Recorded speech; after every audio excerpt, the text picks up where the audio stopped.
Welcome to Logos Live. I'm Robert Martin, Director of the City Bible Forum in Melbourne, and I'm the host for the show. Logos is Greek for word or message, and Logos Live seeks to engage the Christian message before a live audience in the CBD of Melbourne. And do we have a live audience here today? Are they alive?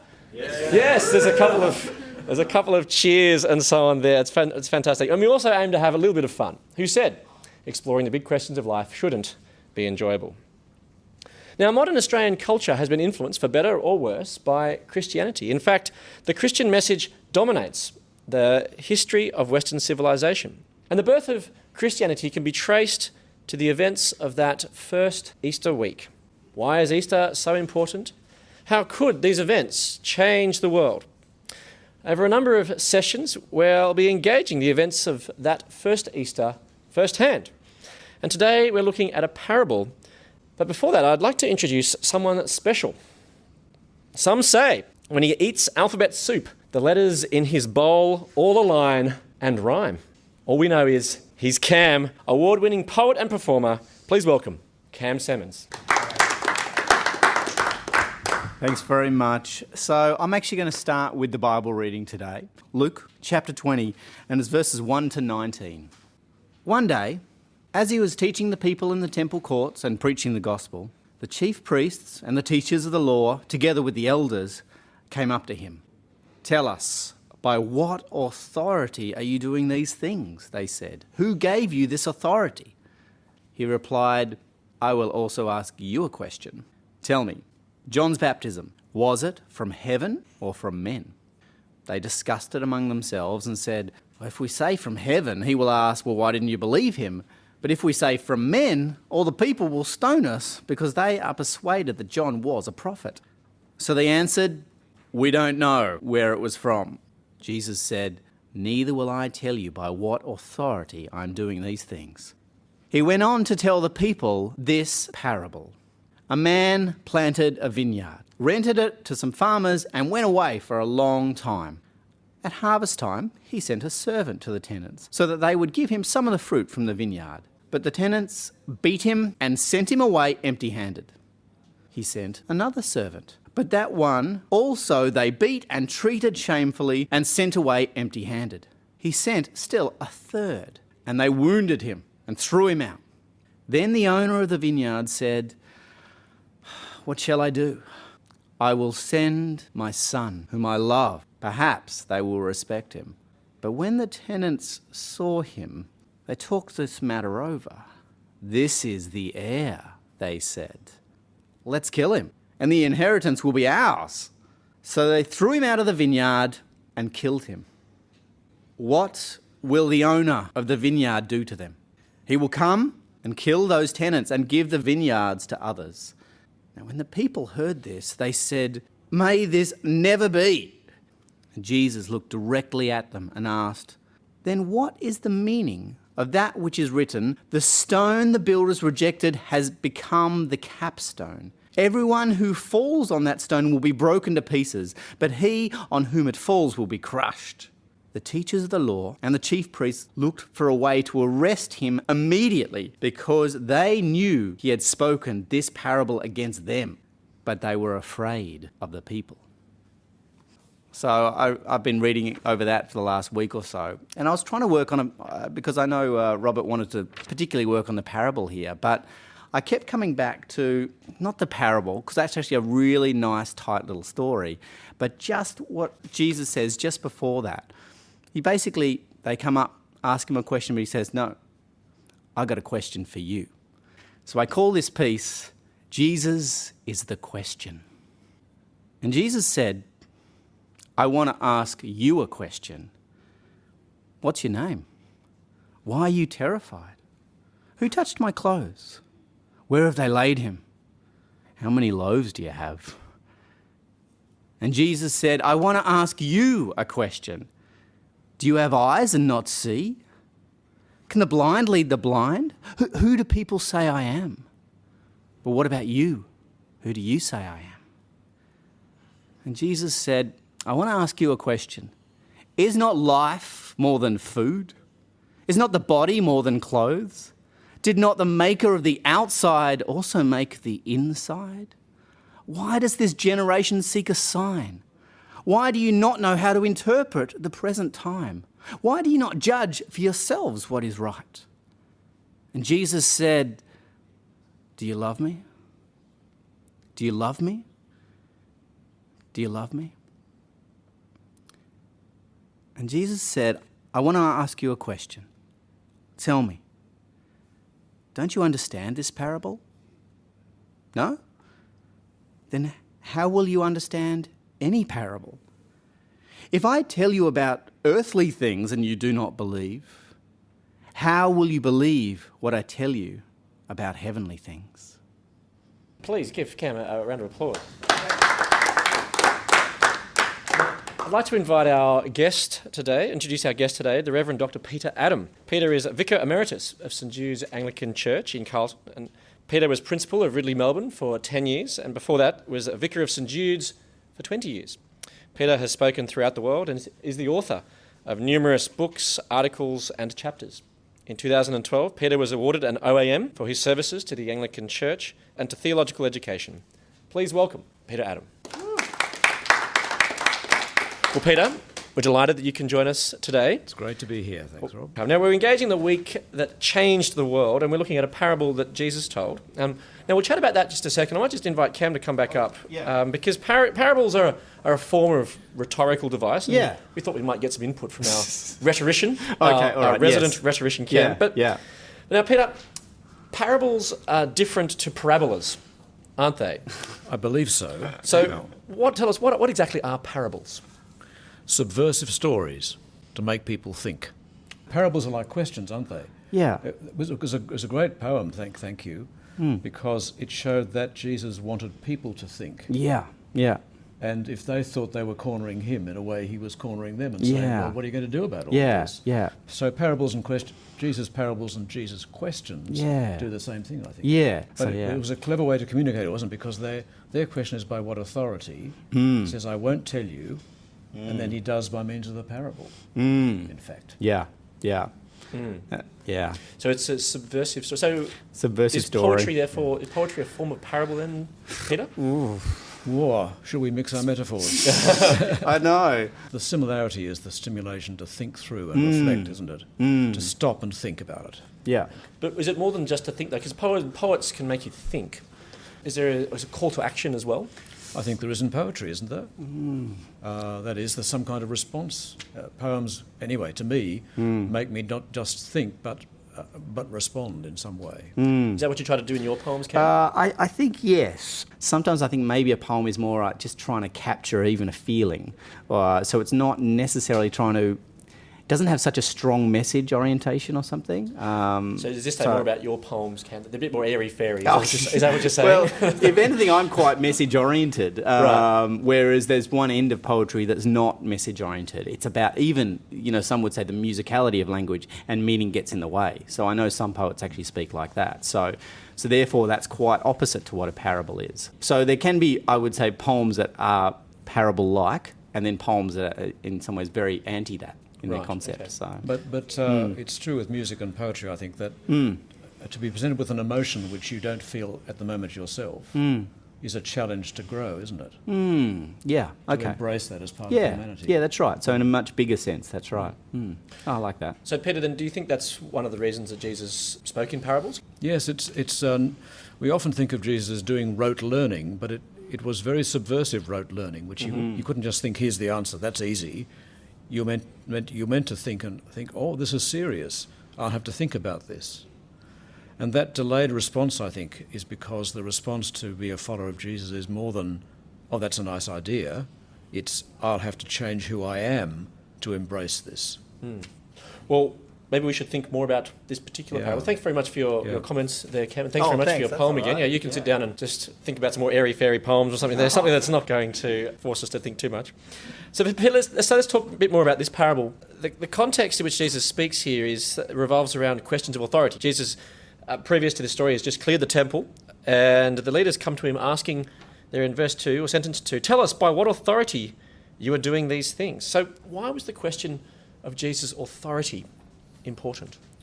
Sure. Well, I guess if you've just sorted the place out, the question of authority is an obvious one. That is, who has the right to clean out God's temple in Jerusalem is the obvious question.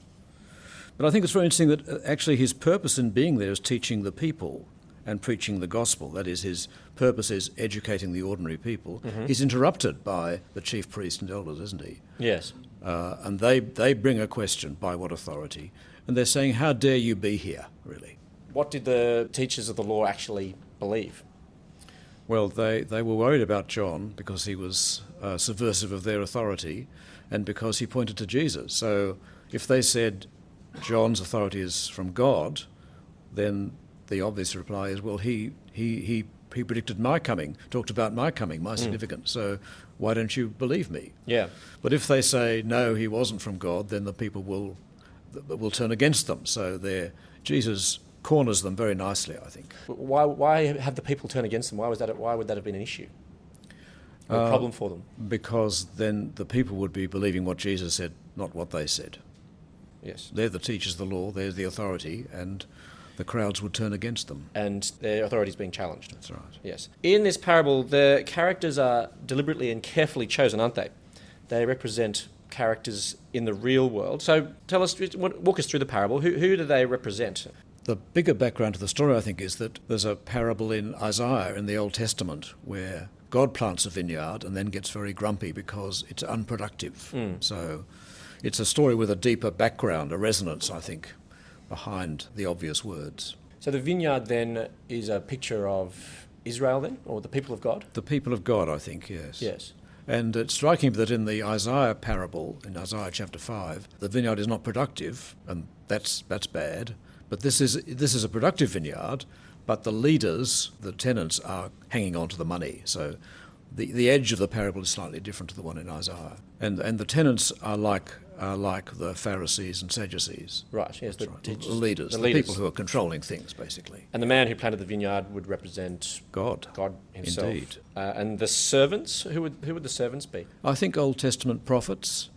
Indeed, another place in Luke, Jesus complains that God sent messengers again and again, and the people haven't accepted them. Yes. So they were the Old Testament prophets, I think, and John the Baptist.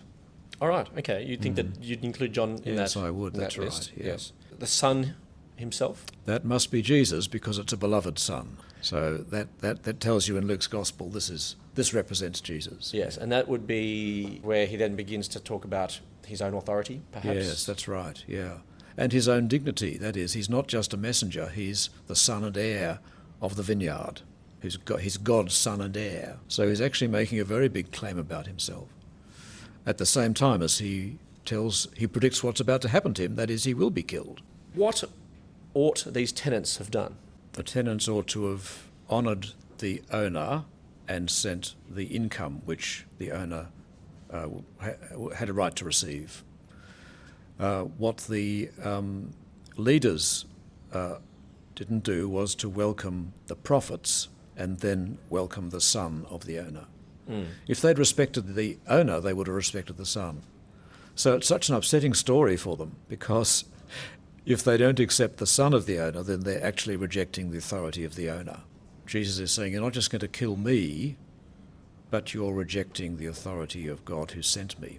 A friend of mine was preaching on Good Friday and many years ago in Holland, and he was asked before the service, what was the message of Good Friday? He said, given half a chance, mankind, forgive the dated language, given half a chance, mankind will kill its maker. So what the tenants are doing is not just rejecting the son and son and heir of the owner, but the owner himself. Often you see on these tabloids, TV shows like Today Tonight, and they have these occasional stories about tenants from hell. There's tenants who, trash the carpet and punch holes in walls. These tenants, do you think they're worthy of a Today Tonight expose? I think they are. I think that's a great idea. It's copyright. We just copyrighted it, didn't we? Yeah. Sorry, we copyrighted it? Yeah, the idea. We get some money out of that. You and I. Sure. Okay, yeah, sure, okay, yeah. Well, sure. I'm not sure if they're still around to actually try to film, but who did they think they were to do this? They were so sure they were on God's side that they were not willing to accept Jesus, God's Son. So they were illusioned people. They lived in illusion, thinking they were close to God when they weren't, which is a great tragedy. but one to which religious people are prone, I might say, as one of them. Yeah. Well, I suppose that this raises the point that religion is not always a force for good in the world. No, that's right. And that's obvious all around the world today. And it's a sad thing, but of course evil is always the corruption of something which is good, and nothing is so good it can't be corrupted by human beings. Marriage is a good gift, but it can be hell. Producing children is a great gift of God, but people can mess it up really badly. Government is a good gift of God, but people can do that very badly as well, and so on. And I suppose playing sport as well is a good gift sometimes. It is, yeah. But, occasionally you lose your vertebrae. That's right. You have accidents, or you're just not very good sometimes. That's right, yeah. Or the point is smashing down other people, because sport is based on opposition and defeating people. So that brings out a bad side in human life, I think. Yes. So these tenants, they plotted to kill the son. They wanted him dead. Now, this is maybe a slightly controversial, offensive question, perhaps. But have you ever wanted anyone dead? Yes. Right. Well, this is another expose about to happen here. Sure, mostly when I drive, actually. Right. Yeah, that's right. Yes. Driving brings out the worst in my character, I'm afraid. I'm a competitive driver. What is it that makes you want someone dead? Well, I think to myself, I'm driving along this road, what's that person doing in my way? That's how I think naturally. I might add, I've been trying to change my driving habits recently, because I've realised that actually every person on the road is my neighbour, and I should love them, right, according to God. So I've been giving away to big trucks and letting, letting people come in and merge when they want to. Right. It's very stressful. Right. So you drive here today, as a matter of fact? I came on a tram, actually. Oh, good, that's good, yes. Just in case you're driving away. Yeah, no, make sure you look out for that's Peter right. on the road. Yeah. Can you just let us know your number plate? Sure, just so, yes, type of vehicle, just so that we know. That's right, yes. You want people dead because they get in your road. Yeah. Is this what was motivating the Pharisees? Yes, that's right. They were in power. They held the kind of key teaching positions in the land, and the Sadducees had lots of control in the temple. The Sadducees had a good arrangement with the Roman government, so they didn't want to lose any power. Mm-hmm. And of course, it's horrid being shown that you're wrong. None of us likes that. And the ultimate question of authority is God the authority or am I? Religious people occasionally have the practice of subverting God's authority by taking it over and pretending it's theirs when it's not. Well, doesn't that provide a problem then? For how do we then know what is truth? Or how do we know we're right? Yes, exactly right. And that's a great issue for our society, I think, because the focus in our society is on creating your own reality. The world is what you want it to be. Mm-hmm. Whereas you don't have to live very long before you discover the world isn't what you want it to be, it's something else. And learning what the something else is, the bumpy edge of hard reality, true reality, is a great human lesson, I think. Mm. So then how do you deal with that in terms of recognising that maybe I'm not in control? Yes, it's a basic aspect of humility, isn't it? Saying, well, actually the world is bigger than me. I'm not the world. I'm not the creator. Someone else is the creator. Someone else orders reality. And I must be submissive and humble and patient in learning what God thinks about reality, how he perceives it. Mm. So you mentioned humility as a key virtue. Was that something that you would say characterised these teachers of the law? Well, I guess they were humble learners of their trade, but often, as Paul says, indeed, knowledge puffs up. That is, when you know a certain amount, you think you've got things sorted out, and you can't learn new things. And that's a danger for all of us, I think, in any area. Particularly you a former principal of a theological college, that was obviously a place of learning. It was meant to be, yes. It was, I think. That's right. But when you're teaching, I used to love questions students asked me, because I learnt so much from the questions and was forced to think very quickly and deeply about what I just said. So I think, for me, being a Christian believer and a Christian minister is being a lifelong learner. I've learnt new things looking at this parable that I've preached on many times but never seen before. So I think being willing to listen and learn is a key human aspect of our humanity, and a key to getting to know God. Well, actually, we've got a couple of questions here we might just feed into the discussion. So someone's asked what application there is for the modern church. Sure. Well, we can think of three audiences with this parable, can't we? We can think of the people as the audience. They hear it. Jesus tells it to them. we can think of the chief priests and the Pharisees. But the third audience, of course, is the one for whom Luke writes the gospel. That is, he includes this parable in his gospel. He writes this gospel for a man, Theophilus, about whom we know nothing, but he was obviously a Roman official of some kind. And Luke wrote to him, knowing that writing to him would be a way of getting the message out to other people. It was a kind of a form of that day where you wrote to an important person, but your real target audience was lots of people who'd never met Jesus. And the people, including ourselves, we weren't part of this discussion. We've got Luke's record of this parable. What does it teach us, is the question. Well, it teaches us to think carefully about authority and who has it, and whether we are subverting God's authority, that is, taking authority which doesn't belong to us. And it teaches us, I think, that we have to take account of God's Son and his death, because that's a key to the meaning of the parable, and thus a key to the meaning of human lives as well. Someone's asked, if Jesus was to have arrived in our day and performed miracles, would he be accepted? Well, he would at the first instance, I think, because our scientific world discounts miracles. So if someone actually comes and does them, it's a great shock. So people who don't believe in miracles are then suckers for the supernatural. Something supernatural happens and they are all agog and think this must be really important. So in a way, our view of society that miracles don't happen, if that is what people think, leads us more vulnerable to Jesus' miracles.